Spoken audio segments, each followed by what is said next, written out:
In this week's show, we're sharing all the ways that we have kept potential clients warm until they're ready to actually hire us. Welcome to JFDI with the two Lauras, the show where we share our tips, advice, and sometimes quite strong opinions on how you can make money as a freelance social media manager.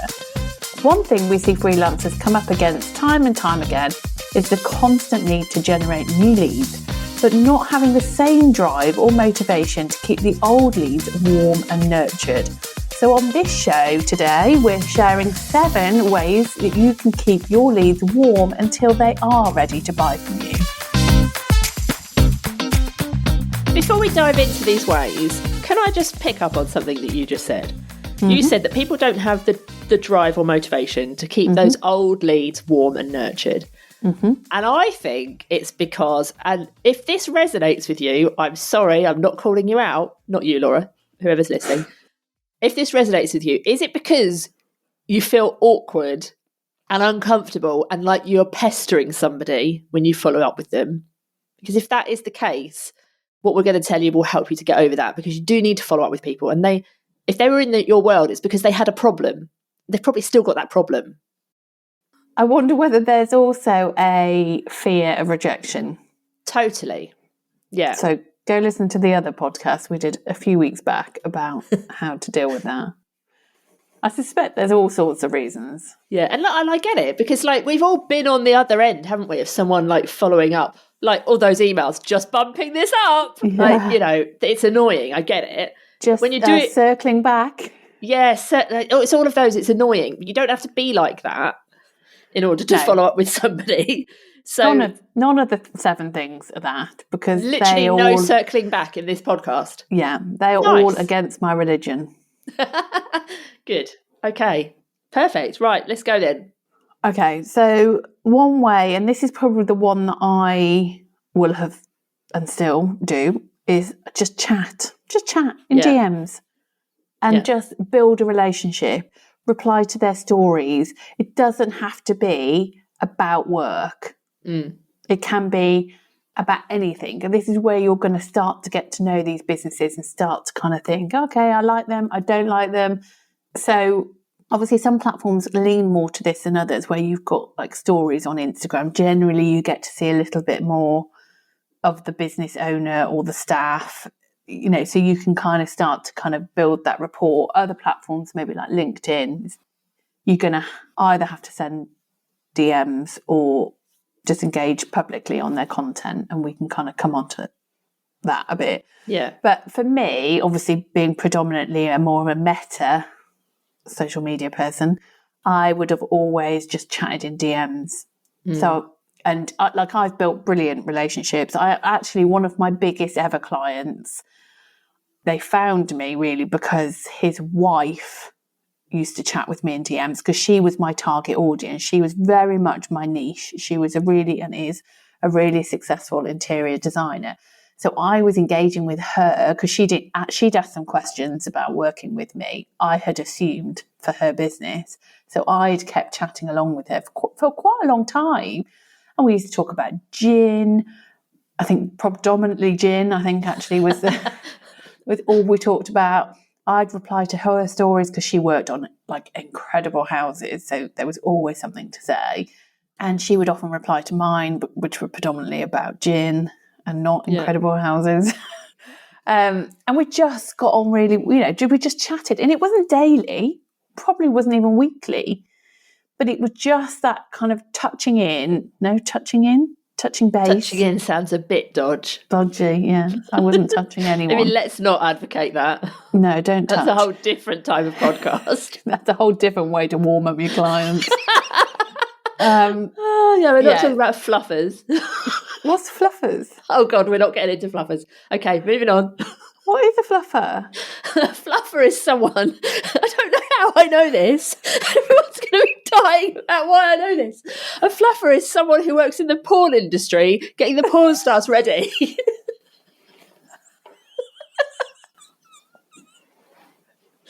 Oh, glad we're not videoing this, because I've literally got tears running down my face. Oh, God, Laura. Moving on. Fucking hell. Don't be a fluffer. Who even knew? Imagine putting that on your CV. Oh, yeah. Anyway, I'm totally lost You're now lost where now, we aren't are. you? But yeah, so we're not touching anybody, but we're just staying front of mind. We're building a more personal relationship. And obviously how personal you want to go, fluffing aside and touching aside, is up to you. If you want to keep it very formal, that's fine. It doesn't mean you can't do this. But I always kind of wear my heart on my sleeve. I am who I am. And if I am going to work with a client, I want them to know who I am. I want them to know that I swear, I'm sarcastic. But as long as they also are still seeing my content and still knowing that I am the best at the best, then, they're more likely to still hire me. I think it's a good way for people to get to know each other. Anyway, so and just from an algorithmic perspective as well, if you are you're engaging in building that relationship with them, great. But the added benefit is that by doing that, they're more likely to see your content. Yeah, absolutely. Which keeps you top of mind, which is obviously good as well. Yeah, definitely. So, that whole crappy theory about how you have to go and engage for 20 minutes before you post I kind of want to say it's all bullshit, but it's kind of not bullshit. Yeah. It's not bullshit because the theory of it is good. Yeah, the theory reality is correct. Yeah. The reality of going on 20 minutes before and sending loads of DMs and messages is ridiculous. Yeah. But if you just keep in mind that the people you're engaging with in DMs, as well as on obviously normal content, will help when you do post, that they're going to see your content. Yeah, definitely. And on an engagement perspective, it doesn't have to just be private conversations. Engage with their content, celebrate what they're celebrating, give them the kudos when they deserve it. Turn on your notifications so you can be notified when they post, so you can go and be one of their first supporters, because that will have you show up to them, but it will help their content do well, which they will be grateful for. Yeah, and it sounds a bit like stalkerish to turn on notifications, but the reality is, if their social media is not working, you might not actually then see their content. Yeah. So if you're trying to get a client whose content is tanking, then the reality is you're possibly not going to be able to see it. Yeah. So you're going to have to be a bit strategic in either making a mental note or writing it down that every day I'm going to go and check out blah, blah, or just turn notifications on and make sure that you comment, but in a non-spammy way and a non-AI No fire emojis, way. Please. Yeah, we get it all the time. Yeah, none of that crap. The AI comments are they make me angry. Yeah, same. So just be a normal human. Any of that. Yeah. Being really normal. Whether it's just like people have forgotten how to be humans, Or normal. Well, yeah. Yeah. But what is Maybe normal? they weren't normal in the first place. Who knows? Maybe. Yeah. But your normal was different to my normal. This is true. I know about fluffers. You don't. I definitely did not know about fluffers. I'm going to ask my husband if he knows about fluffers. Okay. I don't know what answer you're going to want him to have with that, but anyway, as we move on, I'll report back. Tune in next week to how to get divorced as a freelance. Okay. Anyway, yeah, I could totally keep getting distracted with the fluffers. I know what I want to say next. So you've DM'd them, you're talking to them in stories, you're commenting on their content, all of that's great. You also need to create that content with them in mind, because when you're doing all that engagement, they're going to see your content. So your content needs to speak to them, very specifically about their business, their niche, the problems that they're having. It could be in those conversations that you've had with them, which isn't going to happen overnight. I'm not talking about you find someone on Instagram, they've inquired about working with you, and then within 2 days, this is all happening. This is going to take time. These are slow burners.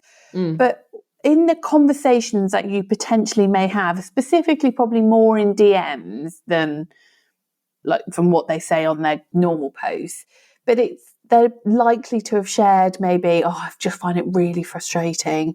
I used to get so much reach. I now don't get reach. If they start to share the things that they're frustrated about, or maybe when they originally reached out to inquire to work with you, they shared with you what their kind of frustrations were, or what they were Or trying they to just achieve. asked you a question. Yeah, You know, anything can like I do that. blah blah? Yeah. You should try and keep a note of that.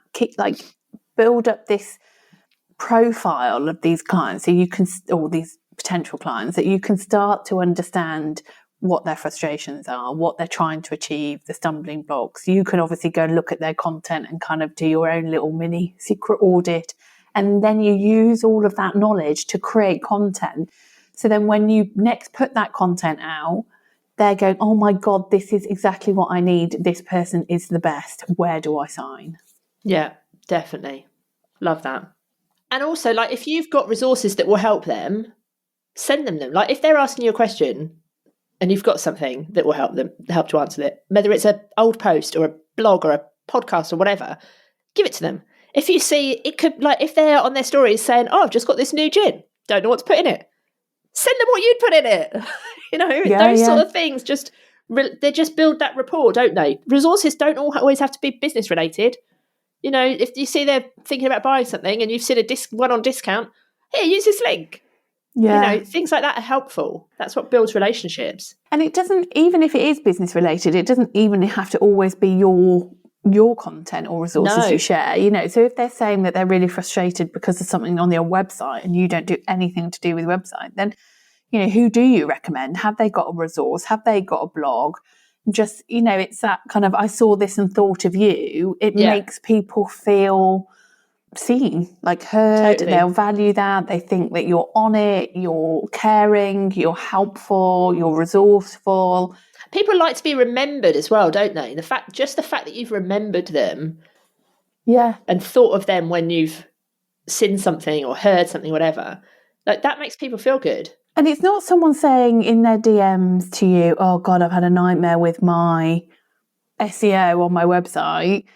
And then you go away and spend 3 hours trying to find a resource and then going, I saw this and thought of you. It's more likely a few weeks down the line and you do see something that you then say to them, hey, I don't suppose you're still having this problem. I just saw this and your name popped into my mind and I thought you might like it. Obviously, it might be too late. They may have resolved that issue, but they might not have done.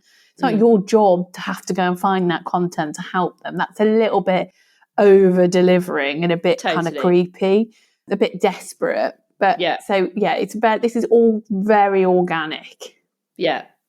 Until we move on to the next one that we're going to talk about, which is the one that I like the best. Yeah. Email automations. Yeah. I love things that you can set up once and then they just do their job behind the scenes. You don't have to worry about it. And that can be really warming up your audience. Now, a lot of people, when they're thinking about email marketing, will think they've got to write an email every day and they've got to, write a really long newsletter and all of this crap, which, yes, sometimes you do have to do that.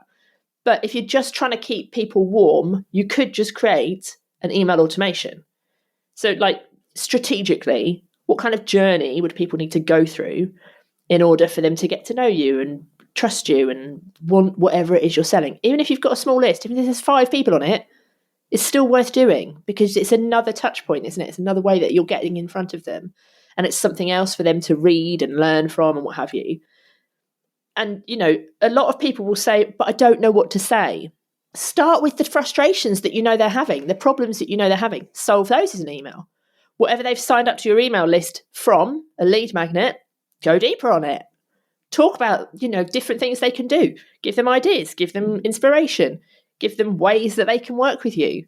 They don't all have to be sales emails. They can be useful, helpful emails. You could just have a PS, if you want me to take this off your hands, let me know. It could just be nice and organic and easy.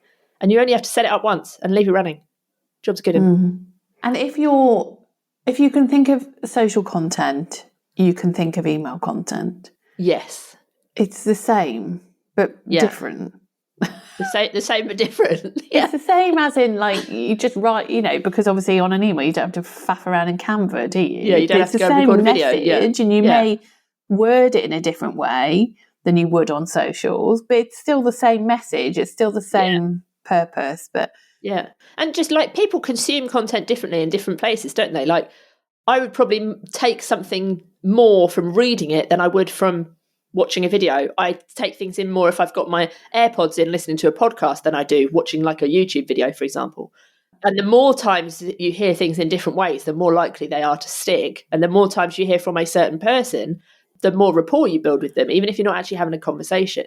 Yeah, and remember, and this is spat out a lot, but it's so true, you are the only person who sees 100% of your content. Yeah. So if you're thinking, yeah, but I can't talk on email because I've already put that on my grid. And it's like, it doesn't work like that. Someone's probably forgotten. And also, can we just say, the people who say that to us, I can't put it on email because I've already put it on my grid, are the same people who will then say, my post didn't reach anyone. Yeah. So, put it in an email. Yeah, totally. If you're struggling with that kind of repurposing of your social media content into any other form of marketing, whether it be email or what have you, then you can download our remix guide, which is going to help you remix all of your content. The link for that is thetwolauras.com/remix. And we'll put the link to that in the show notes. Yeah, definitely. Okay, I think we're on number 6 now, roughly. Yeah, we're number 6. Keep us on track. And I think it's a tricky one, I'm not going to lie. But it just depends how popular you are. If you were someone who is getting a lot of questions, a lot of interaction on your socials and interaction on your website, then you could do some retargeting ads to keep you front of mind. It will be very difficult to feed the ads to feed out if you're not getting much traffic and you're not able to create those kind of custom audiences. But if you're getting a fair amount of traction, you get good engagement, you're getting people on your website, then it's worth testing a retargeting ad just to keep your business front of mind. It doesn't even necessarily have to be come and hire me. That doesn't necessarily need to be the purpose of it. But the purpose of it is about keeping front of mind, maybe sharing a different lead magnet that you only run on ads so you know that they've not had it before, or maybe like a mini course or training that you've got available that you think will help your niche or your audience. So it is a trickier one, but it's definitely worth doing. If you've got to think, a lot of what we've talked about so far is all about keeping your business in their mind and being the person they think to. Yeah. And people aren't going to make a decision just off seeing one Instagram post, especially when we're talking about these kind of higher ticket commitment purchases of hiring a social media manager. So the more that you can kind of be in their world and in their face, essentially, the better. But also, it's not just the touch points. It makes you look really good as a social media manager. If you're constantly in front of them, they're like, hang on, I want this for my business. Yeah. So it does make you look good. Yeah, so just sit down and think about that and think about what you would put in an ad and how that would complement anything else you're doing. And obviously give it a whirl. If it doesn't, to be honest, you're probably spending a couple of quid a day. You don't need to be assuming you've got the audience to feed out to. This isn't, I can't do ads because I don't have enough money. It's very low and it's a taxable amount. True. Love anything we can put up against tax. Always. Okay, what's the last one? Okay, so the last one is selling them something else that A, will serve a purpose now, or B, or both, get them into a position to be able to buy from you in the future. So if they can't afford you as a freelancer, then is there something that's going to help them generate, that you can teach them, that will help them generate more money? And then obviously they realise that they haven't got the time for that, so they need to outsource it. Or is it that they can't make a decision about whether to hire you at the moment because they've just got too much on? So is there something you can sell to them that's going to help them manage their social media in a much more organised, strategic way, so therefore freeing up their time to be able to make decisions going forward? There could be loads of things like that. It could be that you create templates for them that frees up their time. There's loads of different things, but is there something that you can sell these people who aren't ready to work with you right now? And there's many ways that you want to do that. But again, you're going to be keeping you front of mind. If you're somebody who's helped someone solve a problem, they'll remember you. So if you've got something that can help somebody, it builds trust, it positions you, it makes you more memorable, that in reality somebody will come back. And like there's loads of stats, aren't there, about how once somebody's spent money with you, they're more likely to spend more money with you. And it's cheaper time and money wise to retain an existing customer who's paid you money than it is to go and find a new one. So this, if you can get them to spend even like a low amount, your foot is far further in the door than it was before. Yeah.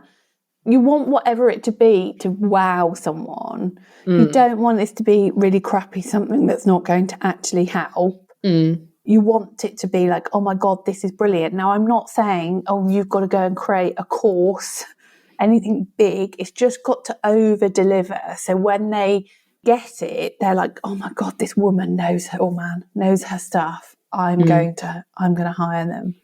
So you just want to make it shit hot. Yeah, definitely. Position you well, won't it? And obviously make you money in the process. I had an inquiry, this is a long time ago now, of a business. They were desperate to outsource, but they were just so early on. Their business wasn't ready. They couldn't afford me. But because I'd come recommended, they were adamant that was their aim. They were like, we need to get to a position that we can afford to hire you. So I did some one-to-ones with them. No, I think first of all they came, I can't remember the order now, but they came to a workshop I was doing. Then I did some one-to-ones with them. Then I think they hired me, and this is over quite a long period of time. Then they hired me to do their ads. They couldn't afford to do socials, but I then wrote them. I didn't. I actually outsourced it, but they came to me to ask for a strategy, and I got someone else to do it. So they invested in a organic social media strategy from me. And then I think it was like another 6 months later, they said, someone else was implementing, like someone in-house. They were like, can you do us an audit to see how we're getting on implementing that strategy? All in this time, they were scaling their ad spend. So I was earning a lot of money, all just because, and this probably went over a 3-4 year period. Nice. So it was really a worthy investment of my time, kind of keeping them. And I used to chat with them in DMs all the time and just built up a relationship. So they just kept coming back to me until they were ready to hire me. So you just got to be patient. I had similar. I worked with a wedding venue, and so they did come to me as a social media management client, and I'd worked with them for a few months, and then but their plan was always that they were going to take it in house. It was while they were hiring. They hired somebody. I then did some power hours with that person over a period of time. That person then left, and that person now still comes back to me in their new job every now and then for power hours. So it's like, it's not just where they are now. Where might they move to in the future that you're still building a relationship maybe with a new business? Yeah. One thing that I do think is important when it comes to like keeping these leads warm is that you need to be organised. There's no point like just thinking, oh God, when was the last time I kind of spoke to this person? Like, be organised, track it all, save the dates of when you spoke to them, make notes of what they said so you don't have to go back and look, and diarise when you're going to do it again. Like, be strategic. Which sounds really nerdy and really boring, but it will help you in the long run. Yeah. If you've got the Social Media Manager Toolkit, the lead tracker in that is perfect for this. If you haven't got the toolkit, then obviously you're welcome to come and check it out. It's thetwolauras.com/toolkit. And it's just going to help you keep really organised with all of those leads, what they're doing, where they are, all the conversations you've had. You can kind of create that profile that we talked about right at the start of the podcast, so you are able to truly understand what's going on and then use it to your advantage going forward. The other thing that is in the toolkit that will help you with this is that there's a whole guide and a whole lesson about following up in a non-sleazy way, like with things that you can say and all of that sort of thing. So that will really help you with this too. So yeah, definitely check it out. Okay, right, we'll link to the toolkit in the show notes. We'll link to Laura's guide on how to be a fluffer, and it's only £27. It will keep you warm. Keep you warm in the winter. Right, anyway, we will be back same time next week, and we'll see you then. Au revoir. Bye.